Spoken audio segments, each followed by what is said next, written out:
Naskah kuno tentang monster laut memecahkan misteri lautan. Tahukah kita teman-teman bahwa paus merupakan mamalia terbesar yang pernah hidup di lautan? Dan para ilmuwan mencatat strategi pemberian makan yang sebelumnya tidak diketahui pada paus yang berada di seluruh dunia. Dan sekarang para peneliti di Australia berpikir mereka mungkin telah menemukan bukti perilaku ini yang dijelaskan dalam catatan kuno makhluk laut yang tercatat lebih dari 2000 tahun yang lalu.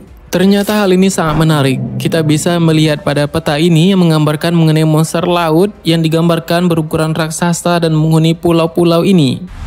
Dan ternyata tahukah kita bahwa penelitian terbaru menemukan kebenaran mengenai monster laut yang digambarkan di dalam peta ini. Kita akan melihat naskah dan pembahasannya.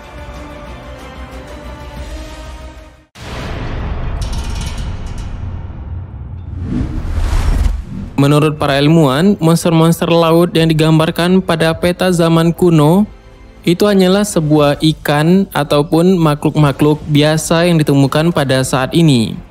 Mereka percaya bahwa ada kesalahpahaman tentang deskripsi yang berkontribusi pada mitos tentang monster laut pada abad pertengahan.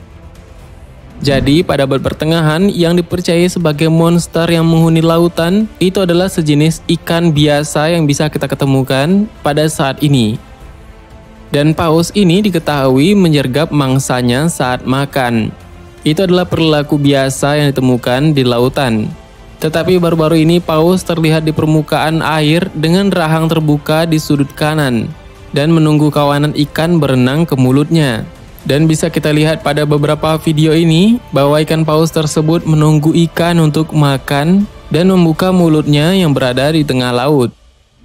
Dan strategi ini tampaknya berhasil untuk paus karena ikan mengira bahwa mereka telah menemukan tempat berlindung dari pemangsa, tetapi menyadari bahwa mereka sedang berenang ke dalam bahaya.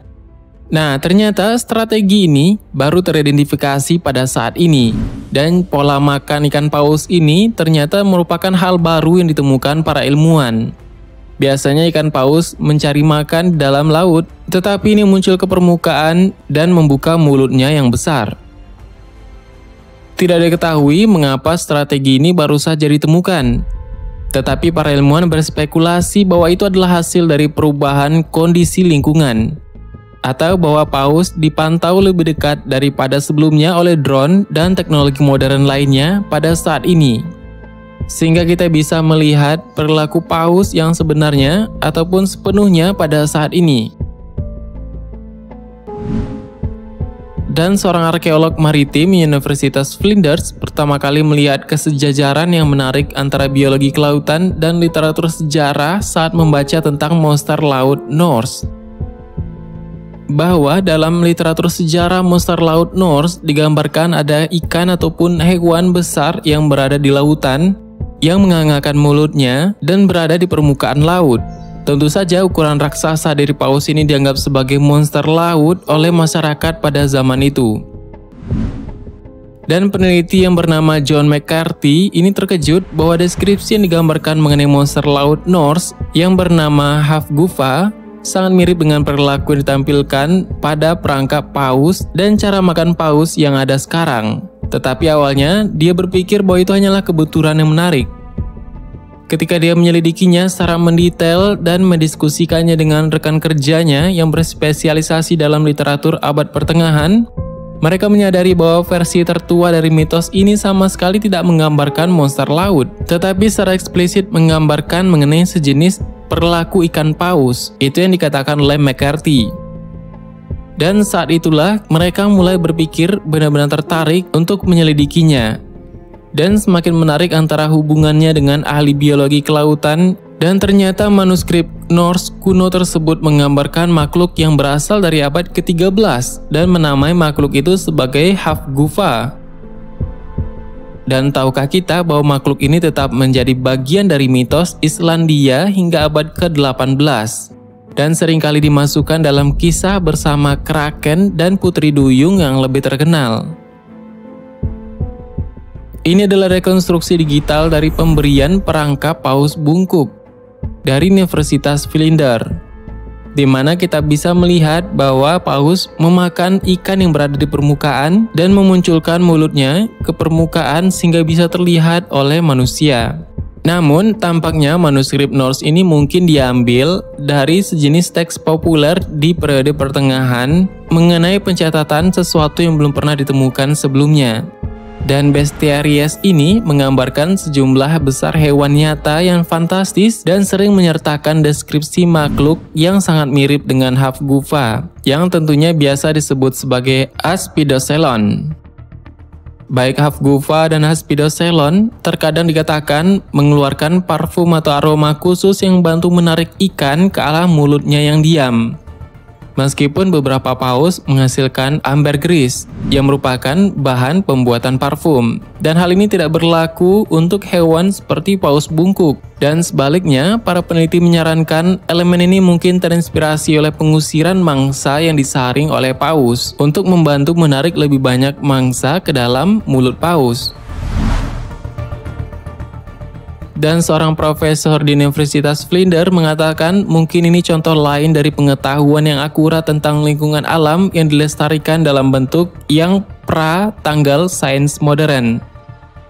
Ini menarik karena pertanyaan tentang beberapa lama paus telah menggunakan teknik ini adalah kunci untuk memahami serangkaian pernyataan perilaku dan bahkan evolusi.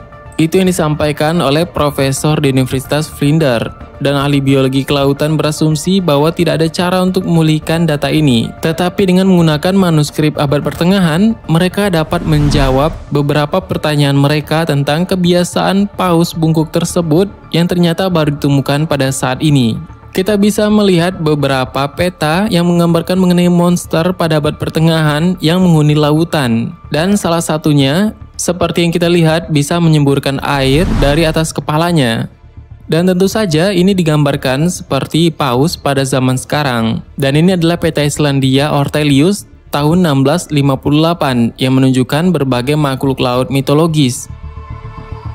Dengan detail makhluk laut yang berlabel H, yaitu paus terbesar yang tidak bisa mengejar ikan tetapi menangkap mereka dengan kelicikan, yaitu dengan mengangangkan mulutnya. Dan penelitian menemukan bahwa kisah yang lebih fantastis dari monster laut ini relatif baru, yang berasal dari abad ke-17 dan abad ke-18. Masyarakat hingga saat itu masih lebih mempercayai makhluk laut ataupun monster laut yang menghuni hingga sekarang. Dan ada banyak spekulasi di karangan ilmuwan tentang apakah kisah-kisah ini mungkin dipicu oleh fenomena alam, seperti ilusi optik atau di bawah air gunung berapi. Tetapi faktanya, perilaku yang dijelaskan di dalam teks pada abad pertengahan yang tampaknya sangat tidak mungkin. Mereka menggambarkan beberapa makhluk mitologi ataupun makhluk-makhluk raksasa yang berjumlah banyak, tentunya berwarna-warni dan menghuni di sekitaran peta tersebut. Dan ilmuwan yakin bahwa peta-peta tersebut tetap menggambarkan paus dan kehidupan paus yang diamati, tetapi orang abad pertengahan kuno menyadari bahwa itu adalah monster laut. Dan studi saat ini diterbitkan dalam jurnal Marine Mammal Science, dan deskripsi asli pada tahun 2017 tentang perilaku makan air oleh paus di Teluk Thailand yang diterbitkan oleh Current Biology. Kami rasa cukup ini pembahasannya mengenai naskah kuno tentang monster laut dan para ilmuwan yang memecahkan misterinya hingga sekarang. Dan itulah pembahasan kita pada video ini. Semoga bermanfaat dan kita akan bertemu lagi pada video selanjutnya. Bagaimana menurutmu, ada tambahan? Silahkan berikan tanggapan dan komentar di bawah. Sebenarnya sangat banyak hal yang belum akan kita bahas. Tetap nantikan video selanjutnya, tekan tombol subscribe dan klik ikon lonceng berada di sebelahnya. Terima kasih sudah menonton hingga akhir video ini. Kami doakan semoga sehat selalu. Sampai jumpa lagi.